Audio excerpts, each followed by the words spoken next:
we can check here. Once that goes up, go live, and then we should be talking on this, and then we'll be able to hear it. Maybe it'll come out of the TV.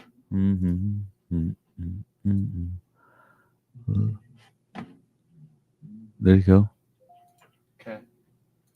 Okay. We got sound. Sounds like we hear. We're groovy. All right. Let's Groovy. do it. On this week's show, the Subnautica 2 drama ramps up. Your Steam hoarding is helping game developers, and the Great Hobbit run is finally completed in LOTR Online. Nope. Loter? What do you say? Lord of the Rings Online. Just say Lord of the Rings Online. Stupid. LOTR. Am I too loud? It feels like I'm crazy fucking loud. Is that going to be... I mean, I guess you can just fix that in post. Let me turn it down a little bit. Now try. It might just be my cans. But yeah, okay, that's better. It just you're felt not like you're not hitting the orange, so okay, you're good. Okay, and yeah, I didn't want to be too quiet. You want me to turn you down a tiny bit? Yeah, maybe turn my because you sound fine on my headphones. Oh, you just sound loud to you? Sound loud to me. Maybe no. Yeah, you sound okay to me. Okay. Good. On this week's show, the Subnautica 2 drama. On this week's show, the Subnautica 2 drama ramps up. Your Steam hoarding is helping game developers, and the Great Hobbit run was finally completed in Lord of the Rings Online. We do another listener top 10, hound out a first impression rose to Surround Dead, and then Peterson reviews The Ghost of Glamping. You've just logged into the 3-Bit Gamer Show. Welcome to the 3-Bit Gamer Show. I'm JD. This is Peterson. And I did it. Third time. He was like, and he was still like a tiny bit stumbly. You like almost lost it there a couple times. If it would have been you, no chance. Oh, no chance. Done. We'd still be working on it. No, we still got 5 minutes till I'd be finished with this. There's no way. Live from the 3-Bit Gamer Show. The news.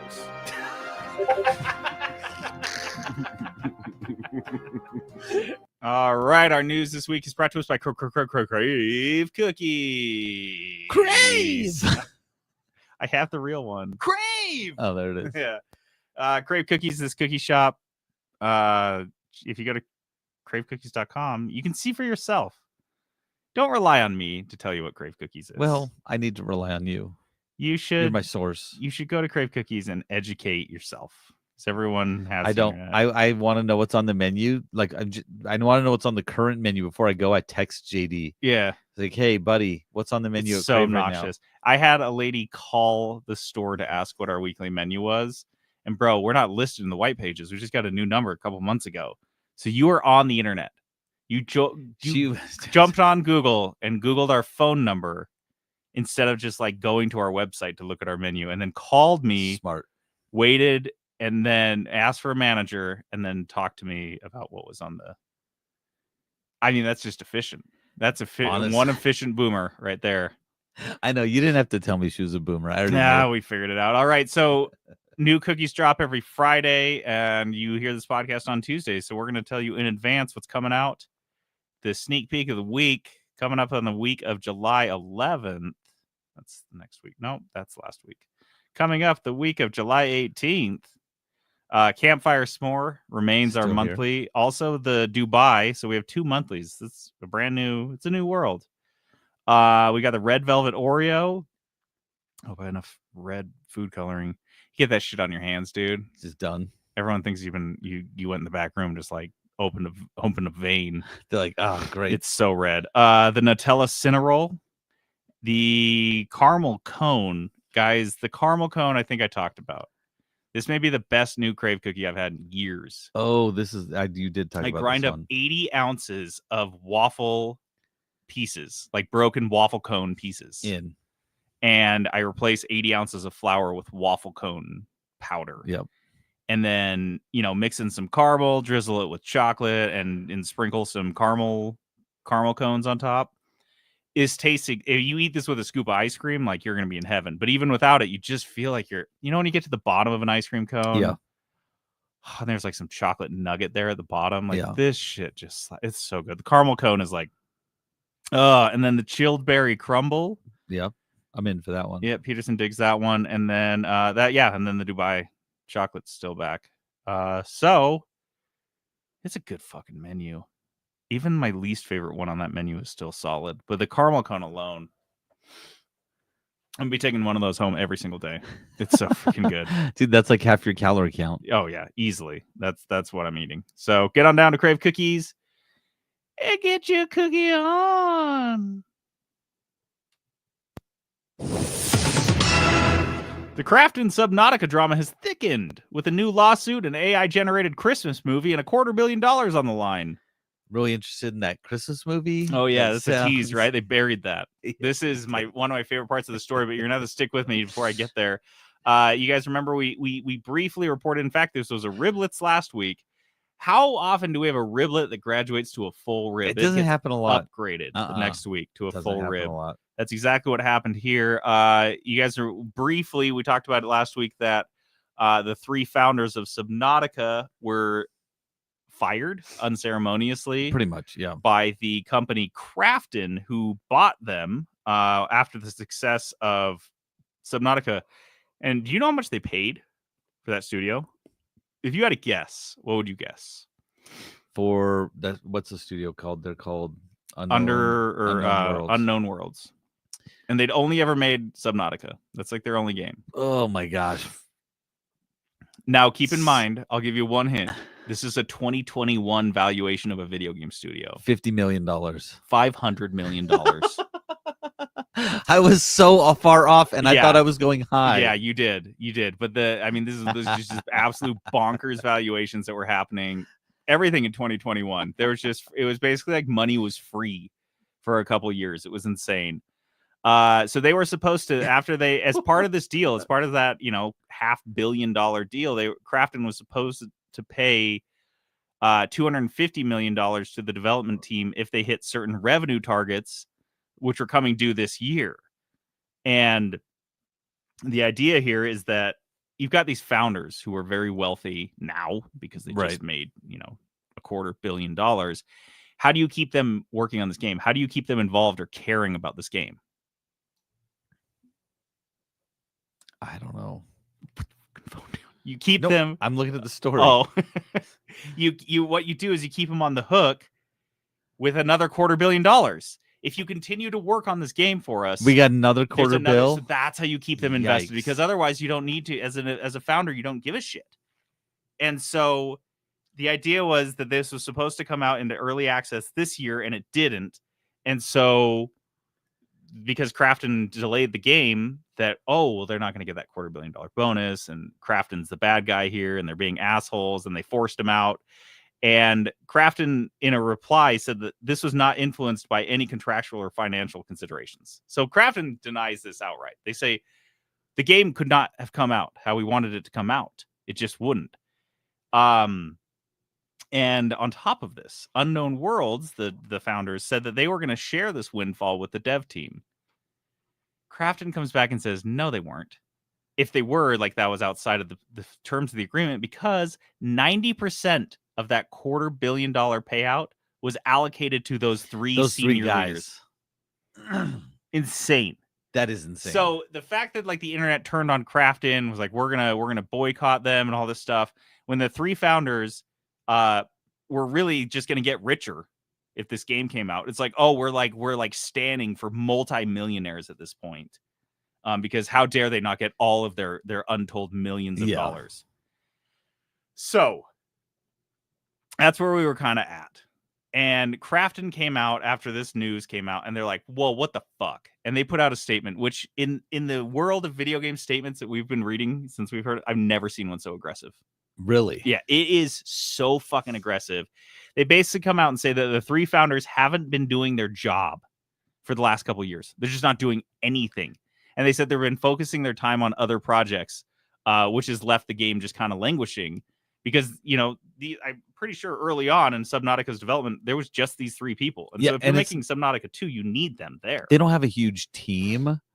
They have an okay team. A couple dozen. They've got an okay sized team, but not gigantic. Not enough that with the 3 core key principal players gone dicking around, that you can still publish this game or get this out. And so Crafton was eventually, I feel like it just reached to a point where they're like, we literally cannot put this game out, early access or otherwise. We can't. Do you think, this is me, I'm diving in here, but do you think any of the other employees, those devs got word of this extra 250 million, and they realized like this is gonna go to those three guys. Well, they were set to get some of it, Yeah, but not bro, if like $250,000. they're each getting like $1 billion. I don't know 70 million, and you're getting like Yeah, scraps, You're getting you'd be like, 7,000. or I'm not gonna do my job. I'm just gonna delay this as much Well, as I you possibly can't, can. dude. Like these are the guys that are like guiding the vision for the game, and you're just like tooling around on your computer. Imagine how anxious you're getting because we're supposed to have this game out this year. It's supposed to come out in early access, and you're looking at it, you're like, this build's not ready. And these like, guys we're are gonna just get like, eaten alive. It's gonna be like Kerbal Space Program 2, where it's like this game that people were so hyped for, but the development went shit so fast that the second it came out, everyone's like, whoa, what? And it was dead on the vine. Like there was no recovering it. And that's kind of what they're at. So here's now, this is what everyone's been waiting for, is that part of Krafton's statement mentioned that these three founders have been fucking around making an independent movie. this is the good part. Independent filmmaking. So I dig into this. You guys, it's a Christmas movie. Perfect. It's called Nutmeg and Mistletoe. They don't have a script. They don't have anything hammered out in terms of production. They have a website in which they say they have this. Here's the statement on their movie. Think of it like a spiritual successor to Elf. It's warm, funny, and has tons of heart. We're hoping to get a couple SNL vets to act in it as well. What? Bro, this is like when you like have a friend from high school that's like an independent filmmaker, but he just kind of like dicks around with a handy cam in his garage. And he's like, oh man, here's all this crazy shit I want to do. I'm gonna put this one in Sundance for sure. Oh yeah, this one. Call up YouTube. They're gonna have to come down here. It's the on the website, the fucking like poster is AI. And then you scroll down and they have multiple iterations of the poster in which they brag that Midjourney made their poster. So, and they also they have one single page of a script written, and it's pretty bad. But not to be outdone, they haven't written the script. They haven't hired any actors or anyone to make the film. No. But they sure as fuck started a podcast called Movie in the Making. They made 3 episodes in December, 1 in April, and that's it. Oh, I've got so many things I want to say. They work with the pod mill. Yeah, dude. That's the regular publishing schedule for that firm. Dude, I cannot believe that you have tens of millions of dollars and you're spending, I guess, I don't know. Maybe this is all bullshit. Maybe this was something they did as a one-off quirky thing last December. They're like, let's make a Christmas movie. Funsies. And then they put it together. They put this website together and they forgot about it. And Krafton is like, what the fuck are these 3 idiots even doing? And they start to like look into it and they're like, we've been working on our movie. And Krafton looks at it. They see how awful it is. And they're just like, put it on blast. Put that in the statement. Like this needs people to need be to out see there. this. Dumb people shit. need to know. So they probably are honestly sunk. You and I could, or Trent, Lord knows Trent could easily put together this website and everything about it on it in less than 4 minutes. Yeah. The AI would build the fucking website with the poster, the text, the mission statement, and a single page of script or screenplay. That's basically what they've done. Like here. Trent could get that out there. Like we minutes. could have it later today. We could have it before we get into recording. Kudos. Yeah. Absolutely. I could text Trent and he'd have that done before Kudos. So I don't really know if this is really where they're spending a lot of time, but it is funny that they got put on blast for this. And I also think it's funny that like you're doing this shit. And I can't see. So I kept thinking, I kept thinking back to is the Planet Crafter developers. Yeah. That lovely French couple. And were they to get a windfall of this magnitude, you know what they'd be doing? Making Planet Crafter. Making more Planet Crafter. You could buy them a house on the fucking moon. And they would go to that house and they would work on Planet Crafter. And they'd be like, oh, what do you want to do with all of our money here on the moon? They'd be like, you want to work on Planet Crafter? I kind of had some ideas. Which is what Krafton thought they were getting when they gave these idiots $250 million. Because Subnautica was that. Subnautica was like this beautiful, amazing. But I think what they found is that for most normal, non-psychotic people, if you give them $250 million and then promise them another $250 million later, you don't really care that much. I don't really fucking care. I'm doing great. Yeah, I'm doing fine. You can fire me. And these guys have filed a lawsuit, breach of contract, boilerplate shit. Yeah. So they'll be going to court for this. The whole thing is messy, but it's kind of interesting. People are drawing battle lines already, understandably. And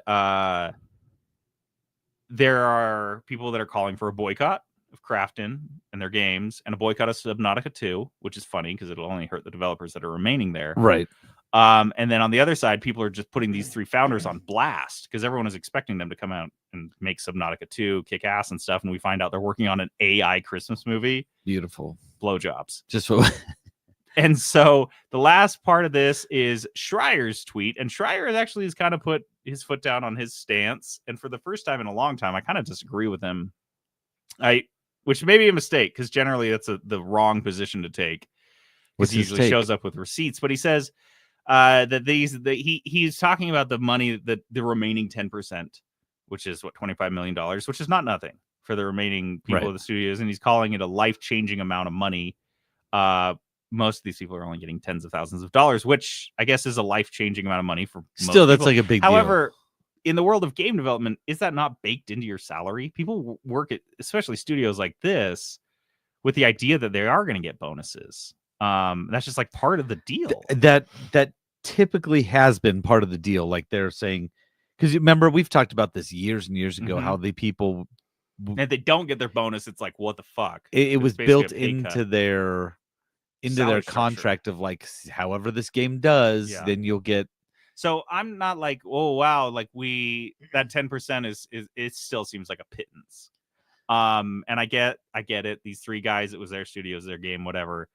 But yeah, Schreier is kind of on their side, I guess, would if I had to say, or he's anti-Crafton. He thinks Crafton's being assholes on this one. But I can't take him seriously because in his whole story, he does not mention the AI Christmas movie one time. He didn't bring it up. Didn't even talk about it. So I'm like, even interested. Suspect. That's like the best thing. Suspect. That's like my favorite thing on this whole story. I don't know how this is going to be a lawsuit, and I'm sure it'll be long and drawn out. Whatever it is, but wow, a graduated riblet. It's a big deal. Doesn't happen. Doesn't always happen. A game analyst claims that the magic of Steam for game developers is that its users are a bunch of irresponsible hoarders with more money than brains. Yeah. Yeah. I like that. That's pretty. Is a game industry analyst, Chris Zukowski, and he was writing in a blog post entitled, "Most people who buy your games won't play it." I do feel a little called out by this. So like I'm a Fuck little you, uncomfortable. Chris Zukowski. A little uncomfortable. How dare you? It's not my fault that I've only played 12% of all my Steam games. Honestly, we're not even talking about it. For making so many games. Steam's fault for putting them on sale. Games. So here's this blog post. I'd honestly recommend anyone reading. It was targeted at game developers on Steam, which I think is so cool. Like that he does this. Like that's sure like a service he provides. I just thought that was neat. But here's a couple quotes from this article I really liked. The first one: "The reason Steam makes indies so much money compared to all other platforms is that they have built up an audience that is full of super diehard hobbyists. And by definition, a hobbyist is someone who is very interested in a subject and doesn't worry about how much money they're spending on it." Agreed. This is called out. This is where we feel called out. "Basically, hobbyists buy stuff not because they actually want to consume it, but because they are collecting it." That's fuck you. No, okay. Chris Zukowski? How dare you? Like, I feel like you're saying something that makes sense, but also like rude. I don't know. I mean, maybe you don't understand. I need this. Think I'm going to play it at some point. Yeah, I want it. Yeah, and I get it. Because like, what if the internet goes out and I didn't buy this game and then I've got nothing to do for a year. I'm locked in my house for a year. Mm-hmm. Internet's gone. That's what's so funny. That's where my nose goes. What if COVID happens again? I have to have 1,400 I gotta be ready for this. What do I want to just put? I always think about that Will Smith movie, I Am Legend, where he's got all those DVDs and he's watching all the time. I was like, what if I Am Legend happens to me? And I still have, apparently Steam servers are still live and I have internet. No, I need those. I still have Undermine. I have Undermine. I need to have all those games. So screw you, Zukowski. well, this You gets don't worse. know. Did you see in the article? He posts a bunch of pics of these hobbyists piles of shame. He's like, one of these things I like to Yes, do I is did go to see the pile of hobbyist shames. subreddits or hobbyist communities and search the term pile of shame. Why?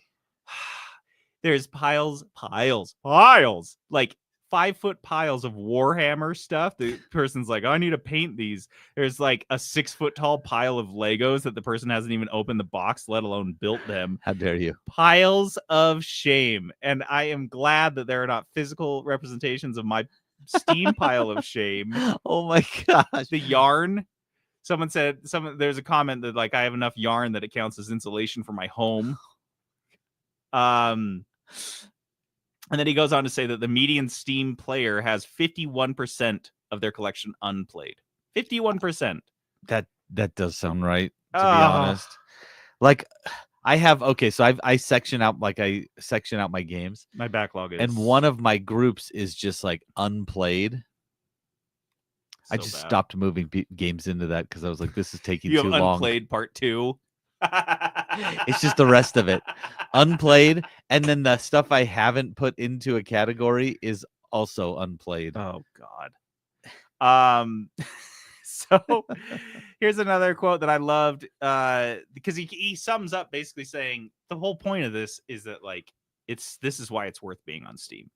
He says the reason game developers are willing to give Valve 30% of their revenue is because Steam Marketplace is packed with super gamers who throw money at games they have no intention of playing. Knowing Steam players are hoarders explains why you give them that 30%. You get access to a bunch of drunken sailors who spend money irresponsibly. What? You didn't have to say it like that.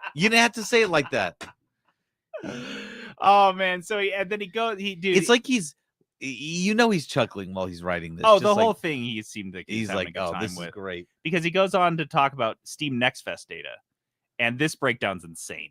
Because Next Fest, which is a bunch of game developers, mostly indie games, that are putting their games up on Steam in demo form and an opportunity to play 1 billion free demos. The breakdown here is that he surveyed, I think it was like 1,000 people or whatever, or I can't remember. Here's the numbers. I don't know what these numbers directly represent, but let's hear them then. 668 people only played the demo of these games that he observed. Mm-hmm. 907 only wishlisted them. Okay. And then only 139 of those played the demo and wishlisted. So the majority of people don't even play the demo. They just wishlist it. Because you got to add it to the wish list. You don't even have time to play the demo. You add it to the wish list, and then when it goes on sale, you buy it off the wish list, and it goes into your fucking pile of shame. This is even worse. No one's even playing the fucking demos. They're not even. They just go straight to the wish list, straight to your backlog. You can play this and for just free. Live there forever. Try it out for free, and you're like, or. I was gonna put on my wish list and buy later. 139 people versus 907 actually played and wishlisted versus the 907 who fucking just wishlisted. Isn't that amazing? So called out. What is wrong with us? We're hobbyists, which sounds like a slur now. Having broken that all down, I feel like it's an insult to call me a hobbyist. I didn't think it was a slur, but no, I don't have any hobbies. Feel like that's a bad word. No, I'm not into hobbies. I don't have the type of money to be into hobbies. One of the funny things that's interesting about this is his conclusion. He's like, it is what it is. He's like, don't worry about this. Don't be like, oh, how can I get more people to play my game? He's like, man, they bought it. Who gives a fuck? That was like it. He's like, dude, people are going to play your game. They're going to play it. But you going on Steam and thinking, oh, it's 30% off the top. Fuck that. I'll go to EGS or I'll self-publish on Itch.io or whatever. He's like, that 30% is more than worth it. Yeah. Because the people that these hoarders, these drunken sailors, these hobbyists, basically just a bunch of insults for us. They'll buy your game, they'll fund your studio, and they won't even play it. They won't even sit on your servers. You don't even have to worry about them. And you know what's kind of crazy about this? I have no games that I've purchased that I haven't played that I've regretted purchasing. I'm just like, yeah, no, I'm glad to have bought it. Yeah. I'm glad to have. It's there. I spent $12 on this, and like, I might play it. I know deep down in my soul that I'm never going to play it. I'm I glad to don't have ever it. go that deep when I'm asking Oh, myself, yeah, don't. are you going to actually play this? I don't ask. It is dangerous to go down that deep. Then you start like, It's like, can I get a refund for it? Like, I'm never going to open it. yeah. I've asked for some refunds of games like way later, and only because EGS gave it out for free. I don't get those refunds. Oh, yeah. I have so many EGS games. Oh, my God. I haven't gone in for a minute. It would be stupid not to. According to one laid-off Microsoft business manager, Xbox Games Pass deals ranged from $50,000 to $50 million. This is funny because basically this business manager, Ian McIntyre, which I find it's funny when it's spelled IAIN. Is that not Ian? Is that E-I-N? Ian. Ian. I think it's Ian, but it's like Ian with an extra I they just throw in there. It's like I bet he's from the UK. That's what I feel like. McIntyre, so he's probably Irish. He's Irish or Scottish. It's Gaelic or something. He's different. He's not a normal American, I'll tell you that much. His name's not Jaden Smith. That's Will Smith's son. Oh, how about Caden? All right, so this is funny because Ian McIntyre gets laid off. He's a former business manager, and so he heads to LinkedIn to update his LinkedIn profile, and he writes on his profile underneath his experience from Microsoft that he negotiated deals between $50,000 and $50 million. And you might think, oh, that's so broad. Nope. He says specifically he was negotiating these deals to secure game titles for Game Pass. That's what he says directly on there. Okay. And so like this is basically like company internal data that they probably don't want out there necessarily because it gives negotiation power to the game studios. But because they laid this dude off, I don't know. Is that NDA? It doesn't matter. It's out there now. He's just out there trying to keep his fucking mortgage paid and his family fed, and you're eating shit because of it. So I loved the irony of that. So that's also stunning to me. And I'm sure those $50 million are for things like bigger, because it isn't like League of Legends and like Fortnite on there, like shit like that. Yeah. I'm sure that those bigger ones were negotiated on that front, which is weird because they're free. So yeah, I bet they didn't get as much. But $50 million for any title is insane. I know. I'm trying to think like what that would be. Here's some math. The last time that Microsoft shared their Xbox Game Pass subscriber, I think it was a couple years ago, but I'm sure it hasn't gone up. Remember they would think they were like aiming for 500 million subscribers or some like outrageous number would be like most of the population of Earth. Well, the last time they shared it, the figure was at 34 million subscribers. Okay. And at $10 to $20 a month for each of those, that's anywhere from $34 to $68 million a month coming in from Game Pass, and about $400 to $800 million a year. So if you remove everything else and you're just talking about the deals, and there's a couple $50 million deals in there, but most of them are, underneath that. I mean, that's a big almost range, though, $1 billion. That could be a bunch of like $1 million deals. Yeah, exactly. So you probably can keep this thing profitable and solvent. But lest we forget that Microsoft is currently in the hole to the tune of like $100 billion. Yeah, they got a long ways to go because of all these acquisitions that they made recently. So making up a couple like 10, even 20, 30, $40 million a year in profit on Game Pass, you're looking at a 500-year return on investment. What the fuck were they thinking? And how the fuck did they think that $80 million that they're currently sinking into AI is going to be equally profitable when that goes tits up? Dude, what the fuck? Capitalism is wrong. Is this like a money laundering on like the largest scale possible? Yeah. It doesn't make sense. Where's the money going?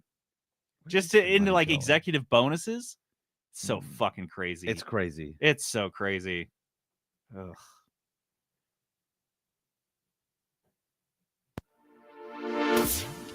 Overwatch 2's director says Blizzard wants to get back to story content after fans feel it dropped the ball with PvE. I don't know. I feel obligated to cover Overwatch 2 stuff just because we got so into Overwatch 1 for a minute there. This is game director Aaron Keller speaking in an interview with content producer J3. And he said, quote, "One of the things that we hear our players talk about a lot, you see online, it feels like Overwatch has dropped the ball when it comes to story and lore. You kind of see that. We used to put a few more of the big animated shorts out than we do nowadays." You kind of see that. I Dude, guess listen, we could see that. I guess we kind of maybe messed up. Like, this is the closest thing we'll ever get to an apology for the disaster shitstorm that was Overwatch 2. Says, quote, "To speak frankly about it, we did have a big plan to go after story in the game. That was the PvE side of it with the campaign and everything like that. That didn't work out." Cool, bro. Thanks for telling us. That tells me I don't give a shit. That was like the stuff they were selling. Yeah, it wasn't a plan. It was what you sold the That fucking was like, game on. well, yeah, that was like one of their big selling points for Overwatch 2. And that's, dude, Overwatch 2, I don't know if you've noticed, has been getting a little bit more buzz. It's been getting a bit more traction. And it's because of two things. They brought out 2 new heroes, and they brought back the free loot boxes. So they're essentially going back to what was working in Overwatch 1. Crazy. So they're just like reverse engineering Overwatch 2 into Overwatch 1, and it's being more successful. And they're like, huh, weird. Huh, that's interesting. And they're patting themselves on the back over it. Smart decisions, just like going back to what made them big good in the first place. Yeah, like they're fucking geniuses. Like they shouldn't have moved away from it. Oh my god, just drives me nuts. I feel like that's just like the period on the end of the Overwatch 2 sentence. Like, we never have to cover Overwatch 2 again, because like that's it. They have completely looped back around to Overwatch 1, and they are congratulating themselves for it. And we're good. We're done. We're back to Overwatch. It's just called Overwatch now. It's not going to be called Overwatch 2 anymore. They're going to rebrand it to the Overwatch. Rebrand it to the Overwatch. Yeah. Like when they did the Suicide Squad as the sequel to Suicide Squad. Yeah. No, that's... God, I hate how accurate that is. Riblets. Applebee's has riblets. All that you can eat now, riblets. Hurry into Applebee's, because even though the riblets never end, this offer does. Now you guys get to hear the whole thing. I don't know if anyone's heard the full riblets commercial that we ripped that from. I forgot you were playing Peterson the whole thought thing. It was too long. That's why he cut it down. I didn't want it to be an Applebee's plug. I love the Applebee's plug because none of our listeners are actually going to go to Applebee's. I reached out to Applebee's and they were like, "We're not going to sponsor They're like, your we're show. already giving you Who are $50 you? a month on Patreon. What more do you want from us?" I don't know, a basket of riblets. Just every now and then, just send me some riblets. Just like I want them to show up my door. Yeah, they can be cold. I don't give a shit. Send them in a styrofoam package. Riblets are little meat chunks of news, not quite enough meat on the bone for a whole story. First one up here is, after 3 years of attempts, the Lord of the Rings MMO, their great Hobbit run, is finally successful. A band of tutorial-level hobbits made it to Mount Doom. This is... Okay, so first of all, Lord of the Rings Online is still around. That's...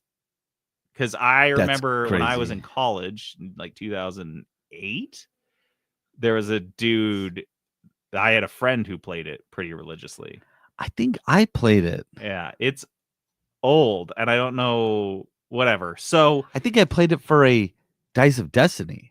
For the last 3 years, this group of people have been trying to make it to Mount Doom, to Mordor, as early, like, tutorial level hobbits. So they don't level up. And it's anywhere from level 1 to 5. If you complete the tutorial fully, I think it levels you to 5. But Mordor is a 112 level zone. If you played MMOs, you know that is pretty significant. That's a big deal. Being level 1 in even a level 5 zone, or being level 1 in a level 10 zone. Yeah, like you're toast. One shot hit. Yep. Yeah. So being level 1 in a level 112 zone is an absolute joke. And the last 2 attempts, one of them ended in the Mines of Moria. One of them ended in Rohan, I believe. And the whole Hobbit run just fell apart. Yeah. But basically, and he watched the stream. It was an 11-hour stream, and I think it took him about 9 hours to get there. And it's just a pile of hobbits. If you I'd like a whole bunch of them. Yeah, if you ever played an MMO, you played WoW, you can visualize what this looks like. And they're all just like trucking their way through, trying to avoid enemies. And in I watched the one where they lost the last year, and they're running along and trees just start attacking them, and they're like, oh fuck, and it ends the whole run. They just get attacked by trees, and that's it. I love this song. They're called Ents. Well, they were calling them trees. I don't know. Well, I was going off. I don't appreciate that. I don't appreciate that. I'm just saying. which is funny. So they would be running around the world and randoms would join them because they're like, what the fuck? There's like 50 level 1 hobbits just trucking through this zone. What is happening? So people would go help them and go defend them and kill the enemies or whatever because they couldn't do anything at the level they were at other than just like try to survive. I love this so the much. Great Hobbit run. So they get to Mount This is like Doom. the real movie. Yeah, they get to Mount Doom and there's nothing to do because they don't have a ring or anything. They're like, I don't think they thought they'd get there. I don't think they had any plan to actually get to Mount Doom. I was watching that part, the end part of it. Yeah, because they failed. And they're every just like time. there. They're just like, What do we do now? it's They like wandered around 50 Mount Doom hobbits just lost chilling there. because there was like nothing to do there for them unless you're doing like a raid or something. And so they're just lost in the mountain and they're like, oh, I guess we just jump into the lava. And that's what one they guy do. jumps and then they all just start like all these piling in. hobbits just like jump in the lava and die, which is so funny because I imagine after all this 9 hours straight of playing this game, you just respawn in the Shire.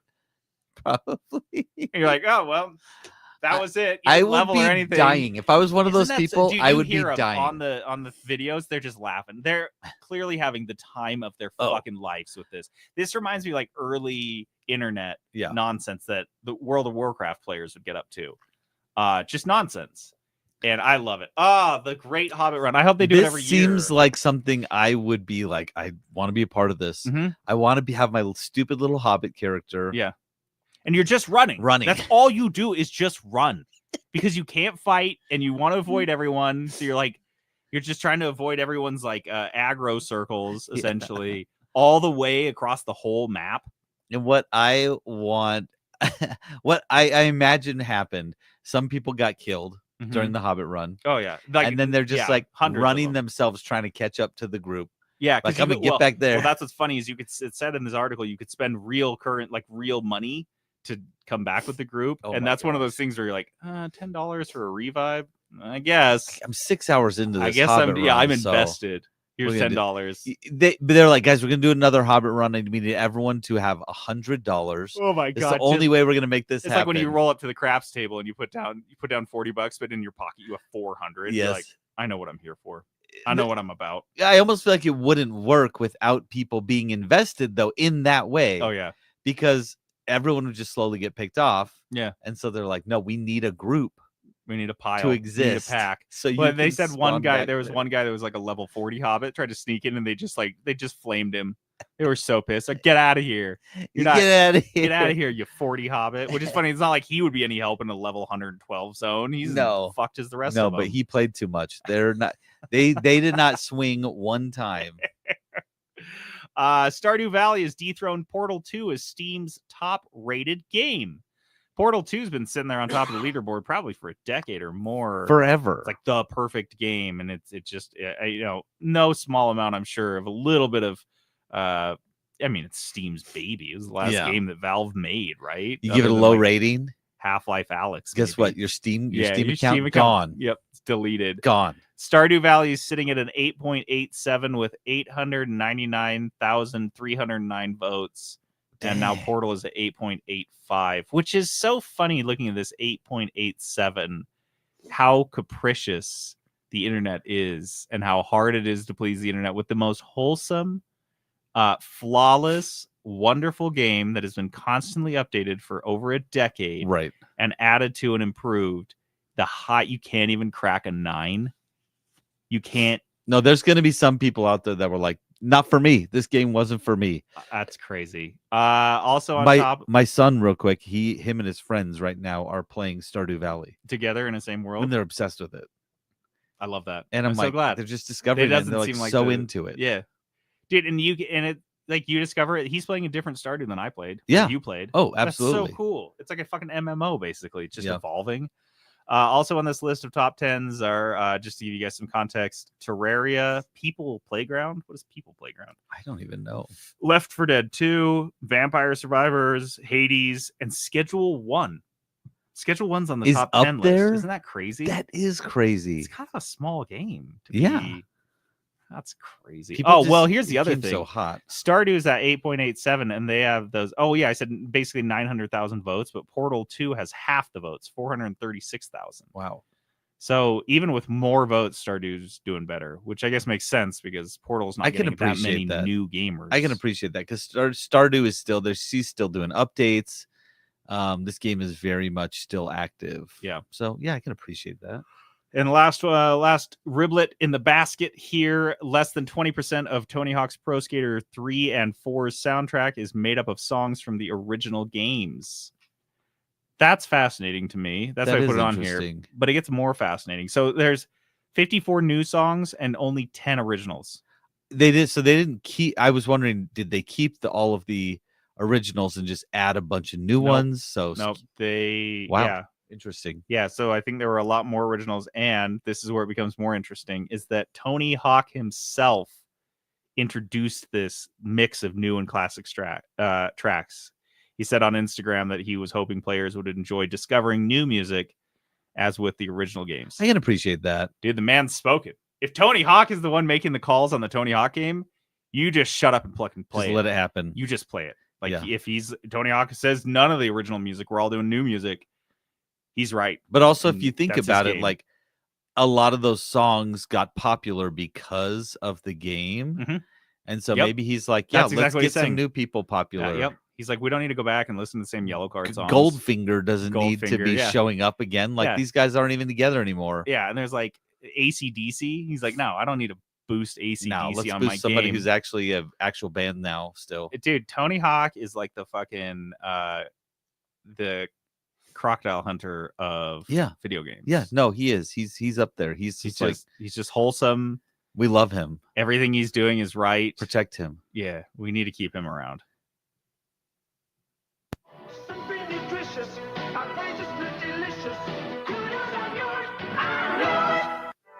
Oh, we're doing all of them. Kudos, I'm yours. We're just educating the newbies that haven't heard the these original for the original kudos. kudos. This is what this whole segment. The only reason I changed it to the new one is because those ones are just the sound is so bad. I looked for probably an hour and a half to see if I could find a better version. It doesn't exist. No, it doesn't. But those are the kudos candy bars. Oh, I'm sorry, kudos granola bars. Candy bars. No, you got to say granola because they worked were healthy. on my mom. She thought they were healthy. She always had us kudos. My mom would never buy a box of candy bars for the pantry, but you'd get a box of kudos. But a box of kudos hanging out in there. Covered in chocolate. It's good, healthy chocolate, Mom. Thanks for getting 5 of these for my lunch. Kudos our positivity segment. I guess we only got one this week, but it's cool because I think we're both going to be into this one. As you guys know, I went to Florida every fucking other week this whole year. But last time I was in Florida, I went and enjoyed some Middle Eastern cuisine, and I came home with a taste for it. Uh-oh. And so I've been hunting, and I found 2 awesome places here in Salt Lake, and I went and tried the first one, which I was so disappointed in myself because it's literally, a 5-minute drive from my house? Yeah. Embarrassing. So I went there last night, went there again tonight with Peterson. She wants to go out. Don't you dare. Don't you do it. The dog is staring at JD. Don't do it. Oh, now she's being sassy. Beirut Cafe, a Lebanese cafe here. Can we go let her out? Yeah. It's easier for me. Yeah. This is a Lebanese cafe, and it's in Murray? Yeah, Murray in South Salt Lake. It has everything that I had at the same restaurant in Florida, down to the thing that was kind of interesting. It's called a mix. Well, when I was in Florida, it was called a mix plate, and it was 3 different skewers and some rice, fries, and some baba ganoush and some pita bread or whatever. And they had the same thing on the menu here. So I feel like that may be like a national dish, like standard type of thing. Dish that you get, They have shawarma, all this stuff. We went and I got some beef shawarma tonight. I got the mixed plate last night. Peterson what did you get?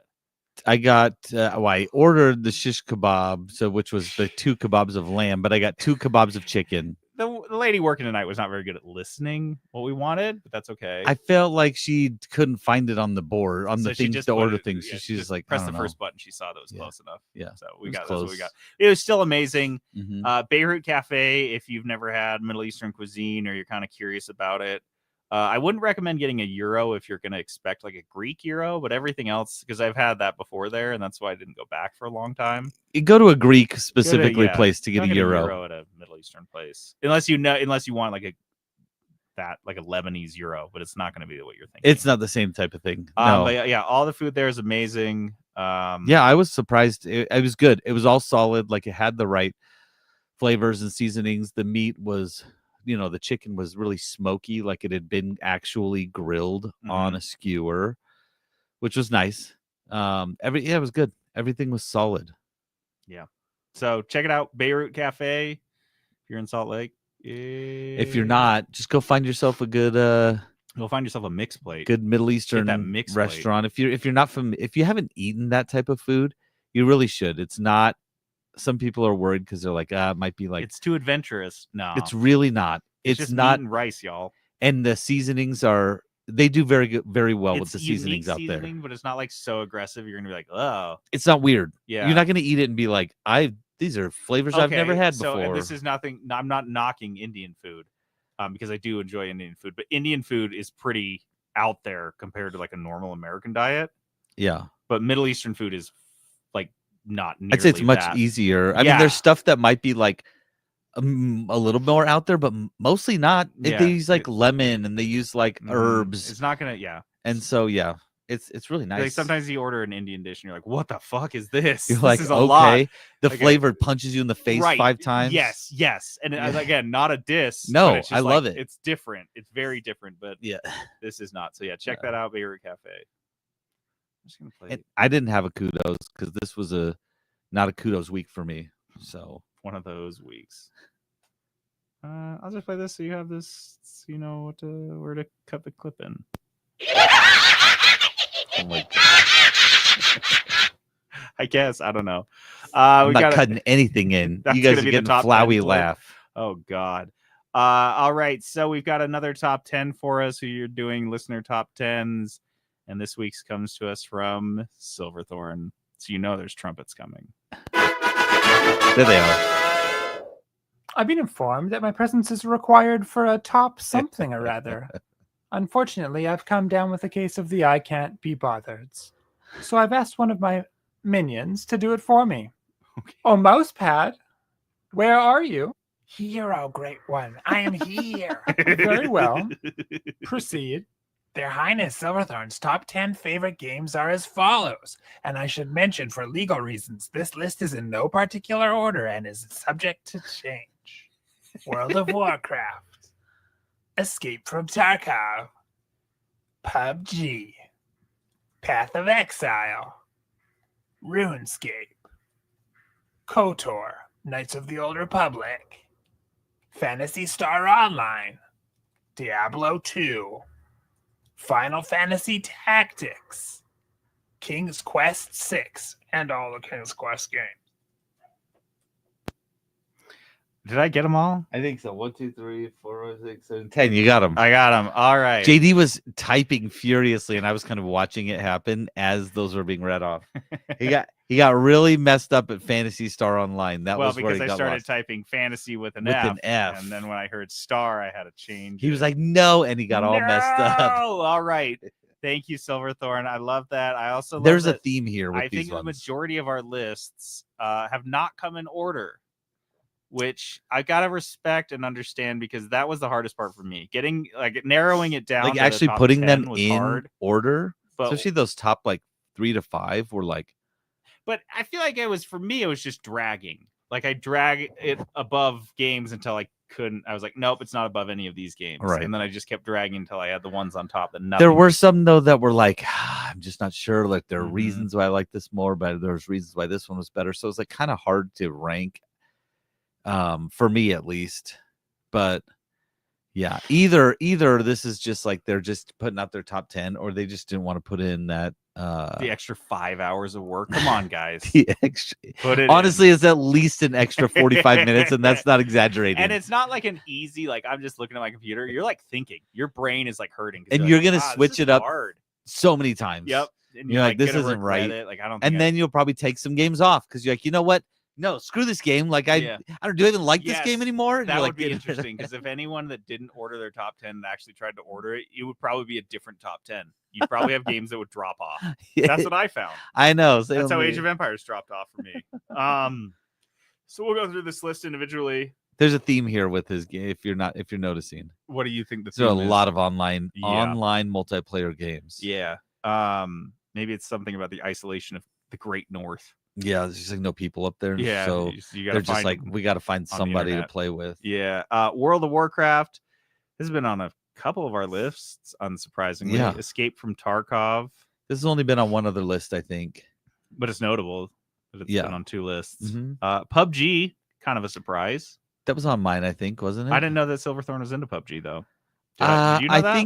think it's the natural progression. You play PUBG and then you end up going to Escape from Tarkov. I think that's yeah. There's the path. I'm surprised I never played Tarkov. Yeah. Aaron Tarkov always wanted me to play with pipeline. them.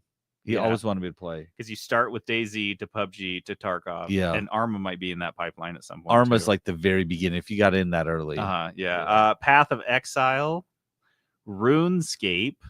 I played RuneScape in college. I don't know if I told you this. Just Mm-mm. like I would just randomly play it.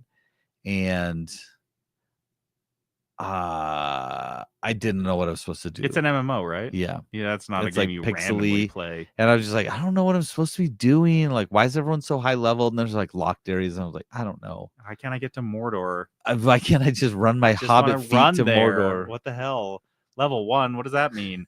Knights of the Old Republic. Great games. Yep, fantastic. Phantasy Star Online. I don't know is one of anything the about this one. oldest. Dude, this was on the Sega Dreamcast. I mean, Oh. it was on other things, but that's to tell you, like, to date it. Date it. Yeah. Diablo 2. Interesting that Diablo 2 and Path of Exile are on there. Like these like looter, Yeah. these mobs grabbing loot. What's kind of Final Fantasy Tactics and King's Quest 6. You know what's kind of surprising about this? Huh. This is one of our most correct me if I'm wrong, but this is one of our most AAA lists. Yeah. I And absolutely coming from Silverthorne, I would have expected more indies, but maybe not. I think Silverthorne plays More kind of like, from what I 'cause if know, you're getting after Silverthorne's playing a an lot of these online big types of games, online yep, games. You got to go AAA because there's not little studios, that Right. are And able then to King's handle Quest this. 6. Yeah, and then that one's just sneaks Why in there. 6? I wish I could get the explanation. Yeah, Because I've played all the King's Quest games, and King's Quest 6 is good, but it's not my top. I don't even think it's my top 3. yeah. So, Interesting. and also I'm interested on why Diablo 2 over 3 and 4 if they like Path of Exile so much, right? Because Path of Exile is probably more like Diablo 3. So yeah, I don't know. I'd love to get some Silverthorne background on some of these. So yeah, Silverthorne, you're gonna have to do some explanations in you Discord. got some splaining to do. Why King's Quest 6? That's my main question. What is it? Why about that 6? one?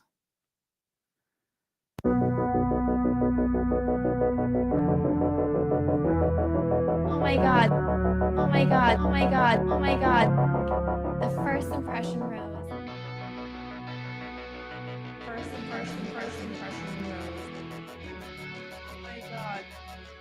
The first impression rose. First impression rose. Now that Bachelor in Paradise is back. That's what I should have given my kudos to. I'll give it to you next week. Okay, I haven't watched it yet, so You gotta watch it. I Just actually, no, you know, wait till you build up a was couple. kind of gonna build up. a Yeah, couple. kind of wish I would have had another one to watch. I just want one of the cougars to fuck one of the guys. That's all I want. That's what Just JD. want some cougar hunting. All right. Honestly, that would be the best. If I was one of the guys, I'd be like, I'm gonna I'm gonna have get sex with down. one of these ladies, I'm these gonna get old down. grandmas. Like, we're Yeah. gonna do this. Because they're straight up grandmas. They are It's not like grandmas, they're all it's of not- them. This is not MILF Island. This is Gilf Island. Yeah, these Yeah. ladies are in their high 60s. Dude, that's when you get the highest rates. You get the highest rates of STDs in like retirement homes. That's exactly what I wait. That's not what I want. What? First impression rose is this segment we do when we're playing a game. We just taken it on a first date, or not even a first date. We just had a conversation with it at the bar. Just ran into it randomly. Yeah, You're and we're like, let's see where this is going. Let's see how that conversation went. And hey, maybe it went well. Maybe we're like, we did not get along. Like, maybe a little over the clothes hand stuff. We don't know. Yeah, we don't know. But this week I have been playing, and if you're on our Discord at all, you know I've been playing this game called Surround Dead. Not Surrounded, Surround Dead. Dead with an A in there. I popped up on one of my survival game communities, subreddits, something like that. And there was a lot of buzz, and I was like, okay. And I looked at it. It's looks pixelated, kind of a game. It's made by a single developer. Like you've played games with this art style before. Yeah, like it's all you've seen using them and- existing yeah. assets. It's not like this guy built this from scratch. I think it's all built in Unreal, and he's just like, Probably. cobbled together all the assets to make a functional game. Yep. I would describe it as Raft meets DayZ with a splash of Valheim. The Raft part being the, oddly for a zombie game, the peaceful aspects of it. Patrick is role playing now, us approaching a game from at the bar. Yeah, together. Together, Yeah. yeah. Oh, What's up, babe? It's like bro, so you can hook up with this game first. no, it's exactly like Night at the Roxbury yeah. when they're dancing. What's up? What's up? Sup, What's up? sup, What's up? sup, What's what's up? up? That's us. That's Peterson and I straight up. You guys don't Peterson's even know how Chris great this Kattan. could be. Yeah, you don't know. That's what our Christmas or our Halloween costumes are this year. We're There you going go. as I get to be the tall one. yeah. Okay. Just let me be the tall one. Okay, I'll be Chris Kattan. Thank you. I'm gonna have to lose 80 pounds. So I'd say the Raft part is the kind of peaceful aspect of it, and the music, the ambient music is just fucking Yeah. amazing. And the art style, the more simple kind of art style, that's the Raft part. The DayZ part is the looting buildings, avoiding zombies. But there's not zombie hordes. They're all individuals. I think there are hordes. There yes. there were They're groups, and they stuff. weren't giant hordes. There was Right. like And you go to big 15, you cities, kinda and see I a think there's like bunch hanging infestation around. zones, and I think they'll raid your base in big groups. But just like with DayZ, when you're wandering around, it's mostly just like a zombie here and a zombie there. it did feel like the type of game. I was watching JD play. It did feel like the type of game where you don't want to attract too much zombie attention. Like Yep. 10 You're zombies not is sprinting. too many. Yeah, exactly. Which is kind of funny. I'll get into this a little bit later, but it felt, what I liked about it is this is going to sound weird to say because I died a bunch, easy. It was not a game designed to punish. It's not like even Valheim is kind of It's not DayZ. punishing. Once you get out of like the meadows in Valheim and you go into the Black Forest and there's trolls and things just smashing the shit out of you, it's punishing. Yeah. This game is not like that. It wants you to have a good time. It wants you to loot. It wants you. It rewards you. The loot's randomized, and you find so much of it. So many guns, so much cool shit, all the time. Zombies had ammo on them all the time. Uh-huh. It wasn't like, Yep. oh man, I've 'Cause got this gun, but I've DayZ got was- 6 bullets. Yeah, DayZ was really punishing. Yeah, you had to be careful with Yep. your bullets. Bullets. You had to be careful with a single zombie could get you, because in this one, you get the first skill point in your whatever, and basically if you have over 50% health, 50% food, 50% water, your health automatically regenerates. Okay. So like the game again wants, and you can toggle all of this. There are so right when you boot a game, there are so many. You can customize the difficulty down to the T. Zombie aggression, like there was probably not 100, probably about 50 different settings in terms of Interesting. difficulty that you could change. I left it on standard, and I've loved it. Were I to play this again, like boot another game, I might play with those. Turn up the zombie difficulty a bit. They're pretty dumb right now. They're not that aggressive. So maybe I want them to be a little more aggressive. But and then the splash of Valheim is the combat.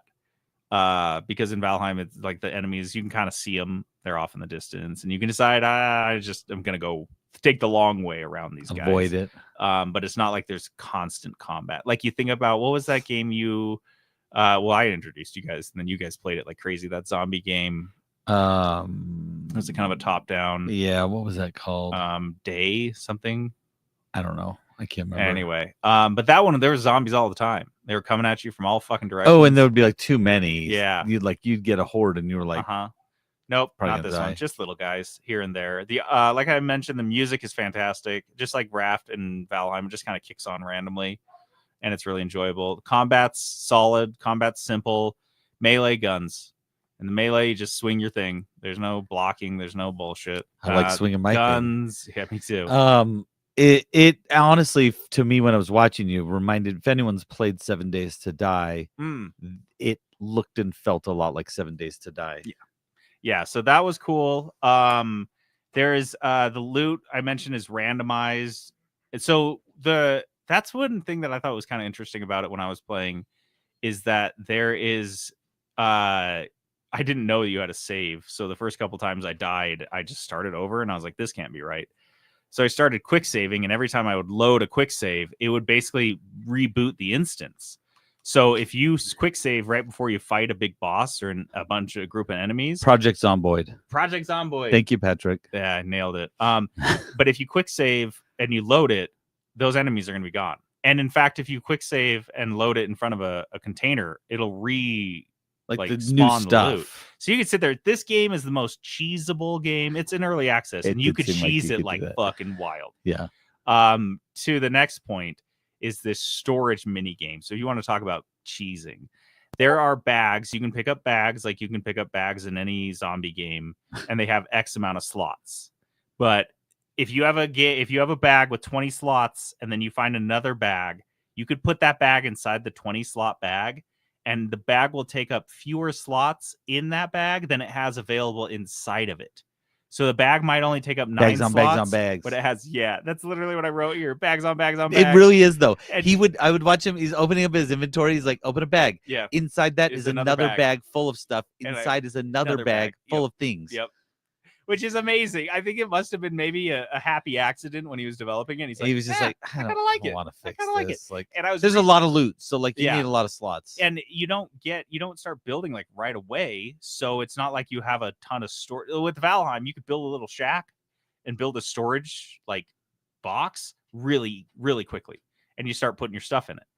But not in this game. Like, you're carrying around bags on bags on bags on bags, and you have tons of different funny. loot. And so I was actually reading on the subreddit today. Someone's like, "Yeah, I limit myself to 10 bags deep. I limit myself to 10 bags deep because I don't want to get more bags than that, and then it breaks the immersion for me." I was like, bro, I think after the second bag, it's breaking the immersion for you, but okay. You've got a bag of guns inside your third bag. Yeah, inside your backpack, which is like a Hello Kitty backpack.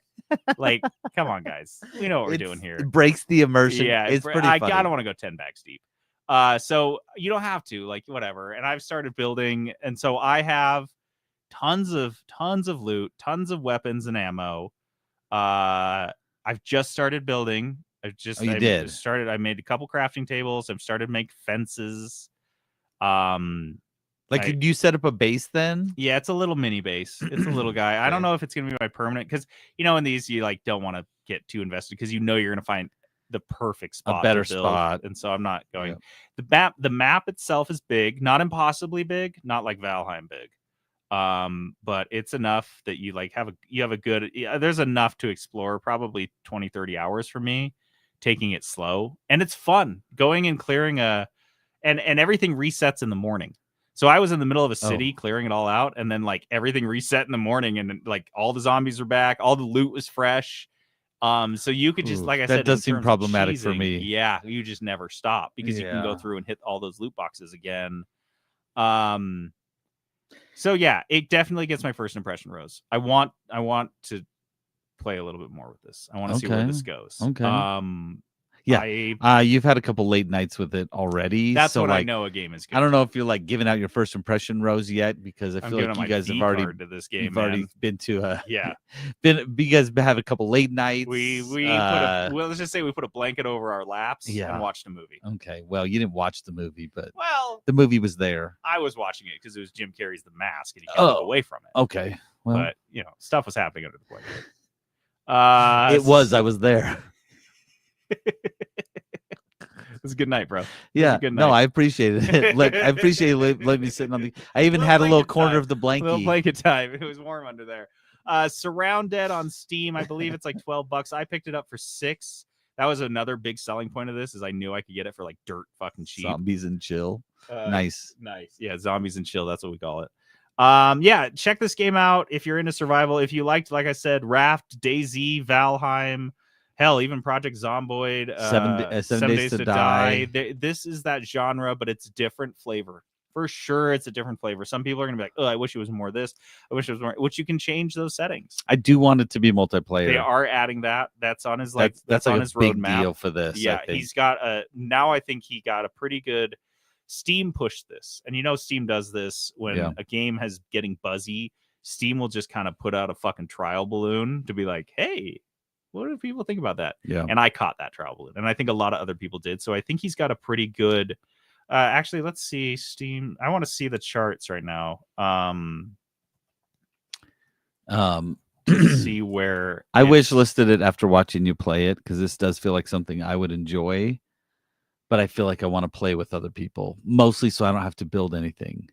Yeah, so it's been climbing pretty significantly. I would say, like, if you look at it over the last year, at most, it was like last August, there was a peak of 1,000 players, and then it basically sat pretty stable at 200. And then in April, it started to climb again, but then starting May, so starting about a month ago or 2 months ago, it jumped to about 4,000. And like right now, there's 5,500 people playing it right now. Awesome. So it's got it's got 88%, which you guys know that's pretty damn high. Now that we just read those, I think it's got a bright future. I think you could see this. I could see this popping off just like Schedule 1 did, honestly. Yeah. If it gets multiplayer in it, playing this in multiplayer would be huge, because clearing that's what I kept thinking, is clearing a city with you in this game would have been awesome. And this would have been, for like the way we played Planet Crafter, in terms of just like you were exploring a lot and I was building. Yeah. Like this would be a really perfect Good game for that. Because like you said, like you would just go into a city and keep exploring it endlessly and then bring me back a ton of loot and we just get after it. So Surrounded is awesome. First impression roads for sure. I'll probably do a revisiting hours in a couple months if they add multiplayer and I'd we love can that. play it again. So that's the game. Dice of Destiny. All right, Dice of Destiny is this game we play at the end of every episode. We take a 20-sided die with 20 different game genres assigned to it. Someone rolls that dice and picks a game in that genre, and they play it and review it. Peterson, a couple weeks ago, rolled a puzzle game for $40, and he picked an amazing game called Duck Detective: The Ghost of Glamping. I should say an amazingly named game. Yep. What did you think, bro? Okay, so I finally played Duck Detective: The Ghost of Glamping. It was interesting. So what this is you play as this duck detective, and it's fully voice acted, and the art style is like you're like those paper characters that walk around. They're like flat characters. Yeah. Paper Mario. And you walk around and you're just doing a lot of talking and inspecting, and it holds your hand quite a bit because it'll show you the things you can look at and talk to and interact with on the map. Everything else you like don't really need to pay attention to. Yeah. And so in that regard, it's very simple. The puzzles are, and what you're doing is you're going through and like piecing together, like learning. Essentially, you're learning. You go to this campground that your crazy roommate makes you go with him to. Okay. He's like, you're like, whatever, I'll go. You're like a grouchy noir detective, Duck. You got a real grim, deep voice like this. You talk. Oh, here we go. Perfect. I don't want. It's the voice acting is really great. Okay, it is really. I'm great. in for that. I respect that.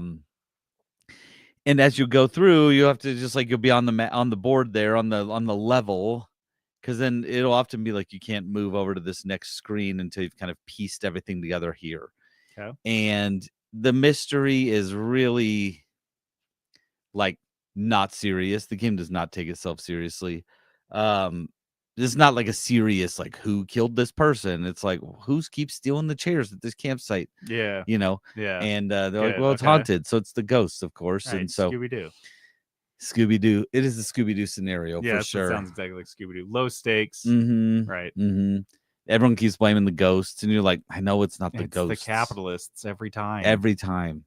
And so as you're on the map and you're just like clicking through and you're like learning about different things, and then you have a puzzle to solve. Like you hit tab and it pulls up your puzzles and it pulls up all the things you've already like looked at, because there'll be like ooh, you see someone's bag and you inspect it with your eyeglass, and then it'll like pop up whenever there's something notable, and it'll give you words, and it keeps adding words to your word inventory, and that's how you solve the puzzles. That sounds like Oberdin kind of. And so it's like blank Yeah, is the son of blank, and so you're Oh, like, dude, got I it, dig and so you're like those. piecing it together.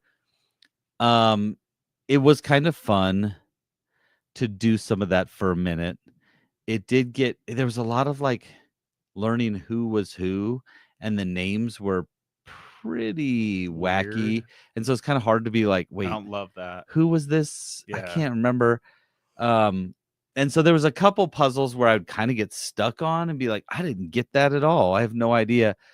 But you can toggle back and forth. There's like a regular mode and a story mode, like detective mode and story mode. Story mode would show you. So if there was like, if this specific puzzle had 10 blanks they need to solve for, it would show you which ones you had right. So you could theoretically just like click through your options until it was right. Yeah. And so like you didn't really have to learn it. But if you're like interested in just doing the story, I played just over half of the game. Okay. I kind of looked through and saw like, where am I in this game? I played just over half of it. It's a short game. I'm gonna go ahead and say like it wasn't necessarily fun.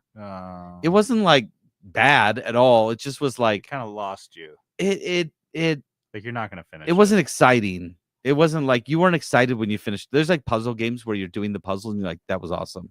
This was just like, oh yeah, I'm just figuring out like who's who and what's what. And then you like go into the haunted house and you're like piecing together these different clues. But it's not like the Blueprints where the clues are a little bit all over the place. Like you really have to pay attention. This was just like, because sometimes you'll go in and you'll have 3 or 4 options to choose from. So it's pretty obvious like which one is the right answer. So overall, I'd say this isn't like a great fun puzzle game. I didn't have a ton of fun with this it. Isn't even a wait for a sale. This is No, I would just say pass on this. It's too bad because it sounded like on paper cute and it has quirky, great reviews. Funny, great reviews, good voice acting. But there's just not enough to like keep me engaged. Yeah. In the game, and the story's kind of funny. Honestly, the voice acting was my favorite part of it because which is good because it is driven. I mean, I'm sure that's like a big part of it. Big part of it. Yeah. I love that I love games where every line is like fully voice acted and they're actually like saying it. There's games like the Steam World games, where they're not like there's a lot of dialogue and it's just like yeah. like that. Meeple stuff. Yeah, and so like I don't appreciate that as much. I love it when it's fully voice acted and like the voice actors seemed good. Yeah, this seemed like the type of game where I was like, man, I would love to voice act one of these characters. It'd be so fun because like they didn't have a ton of lines, and so just be like, this would be super fun to do something like this. It'd be a fun little project. So yeah, overall, I'm gonna say just skip this one because it's not like really anything really intriguing in it for me. We don't get a lot of don't buys. I feel like we've gotten pretty good at picking games at this point. Yeah, and we know how to get games that we're gonna want to play, and so it's always a bummer when you get one that look. Dice's Destiny is so you can go out on a limb and play something you might not never otherwise. Patrick said it doesn't sound like a Peterson game. This is a Snorgle and me game. Yeah. No, I do think there's an audience. Like when you said it's super well reviewed, that did not surprise me. Like there's an audience for this. Yeah, there's absolutely an audience for it, and it's silly. That's the thing. It's like silly, and so that's kind of fun. But yeah, and all the characters are just random animals. I really like the voice acting. That was my main positive. Yeah. So, Duck Detective: The Ghost of Glamping. I guess Snorgle and Patrick can play this. You guys will love this one. Yeah, Everyone great else, time. maybe check some more reviews. All right, so we got a re-roll. Let's give Peterson. How many do you want? 2? Yeah, I'm gonna roll it this time. Okay, I'll take 1 and 6. I knew you were gonna do that. How did you know? You don't know me. I do. It's a 2. Oh, finally. Okay. You can roll your own dice.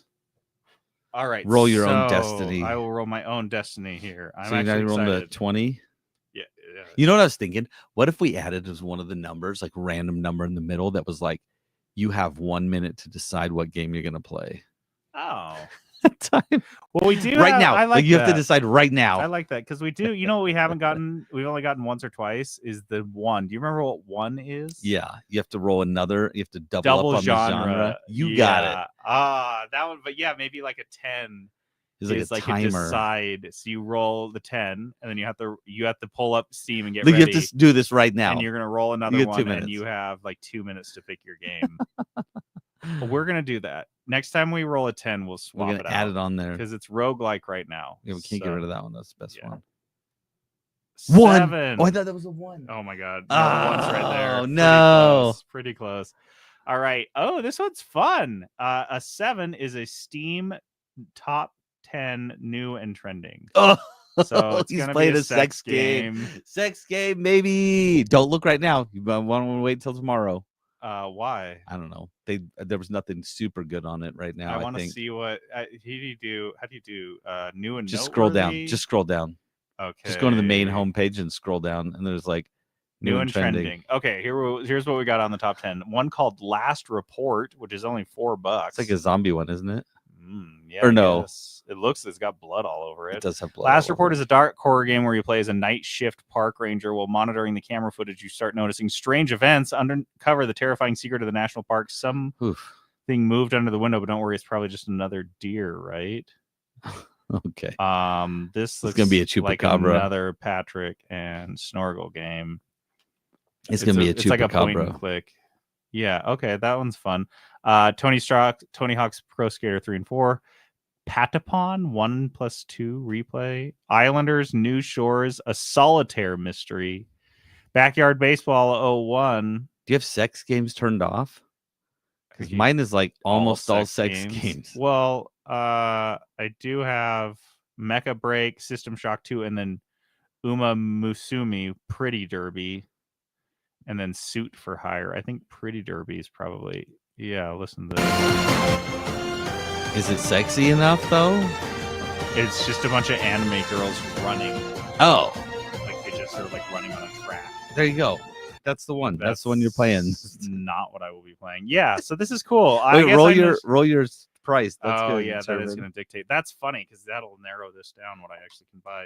A 3. Okay. So $30. Forget Tony Hawk. Yeah, that's not going to happen. All right, so Steam top 10.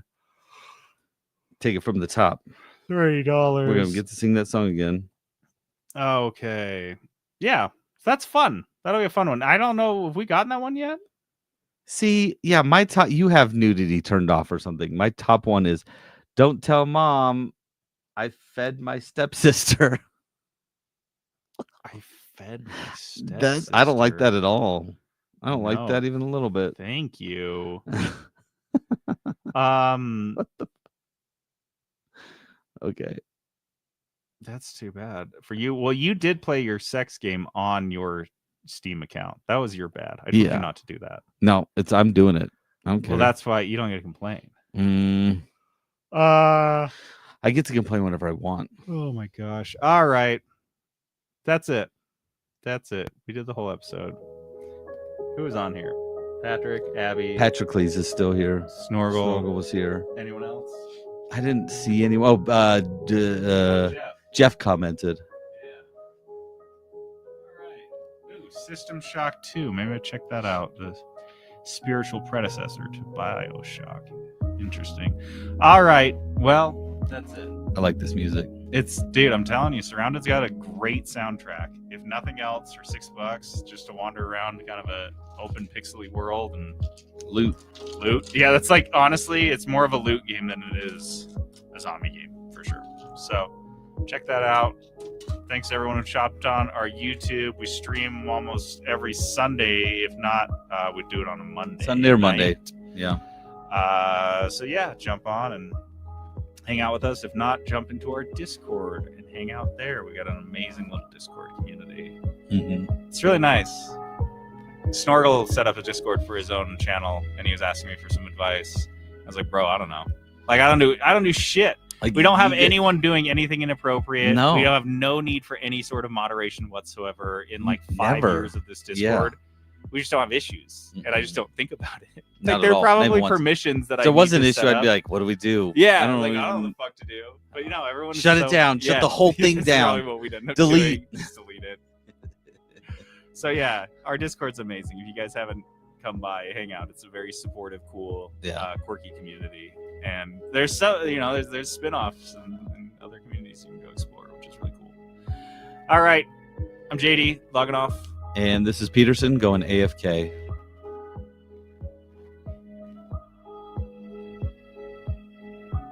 See you, Patrick. Thanks for dropping on, dude.